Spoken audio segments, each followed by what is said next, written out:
consulte le marché et qu'on essaie de comprendre ce que veulent et pensent les étudiants aujourd'hui, il y a un certain nombre de drapeaux rouges qui semblent se lever et qui m'alertent sur le fait qu'on n'est plus en adéquation avec les attentes réelles des étudiants. Il y a près d'un tiers des étudiants inscrits en cycle supérieur qui rêvent d'être entrepreneurs. C'est énorme. Quand on leur demande pourquoi ils sont à l'école, avant ils nous répondaient pour le salaire et pour les opportunités de carrière. Aujourd'hui, la deuxième raison la plus importante pour laquelle ils sont à l'école, c'est parce qu'ils veulent avoir un impact social.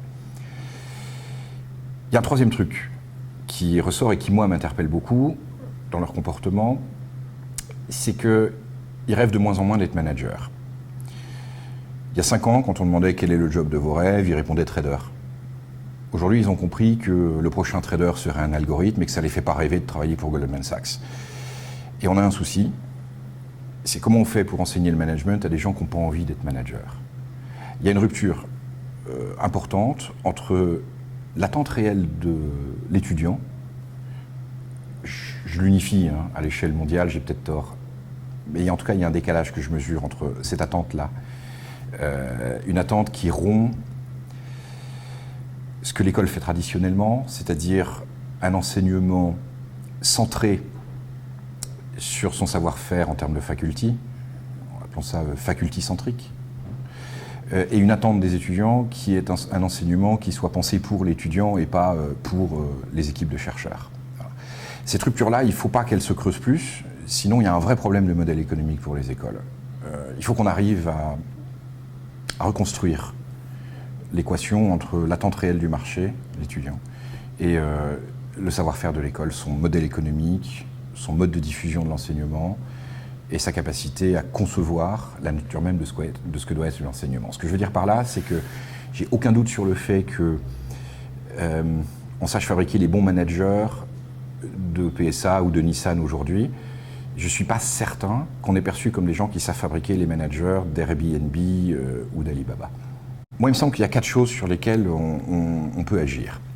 La première, et tu vas comprendre ce que je veux dire par là, quand j'ai posé la question en fin d'année à mes étudiants, quels sont les cours qui vous ont le plus intéressé cette année, la réponse a été dans l'ordre, le business game, le challenge entreprise qu'on a fait et les business tours que nous avons réalisés. Sauf que ce n'est pas des cours, c'est des mises en situation.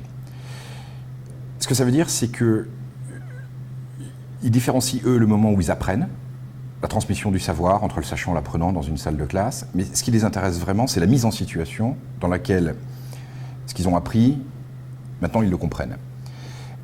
Donc je pense que ça, l'école, elle doit être capable de l'inventer demain, et que c'est par la mise en situation de l'étudiant qu'on arrivera à véritablement progresser d'un point de vue pédagogique, et à justifier notre existence et notre modèle économique.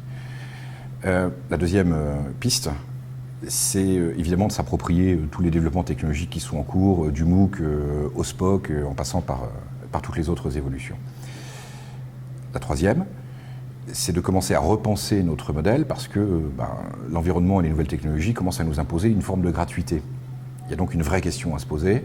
Est-ce que nous vendons du contenu pédagogique? Est-ce que nous vendons de l'apprentissage? Est-ce que nous vendons du diplôme? Là, il va falloir que les écoles soient capables d'apporter une réponse, et toutes les écoles n'auront pas la même.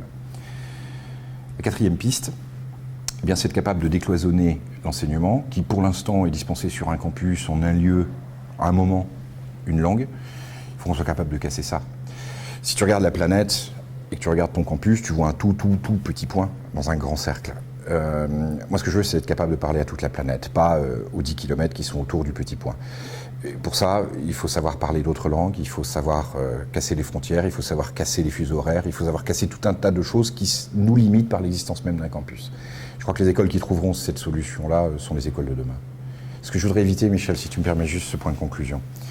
Le plus grand marchand du monde aujourd'hui, c'est Alibaba, il n'a pas de stock, il n'a pas de magasin. Le plus grand hôtelier du monde, c'est Airbnb, il n'a pas d'hôtel. Le plus grand transporteur du monde, c'est Uber, et il n'a pas de taxi.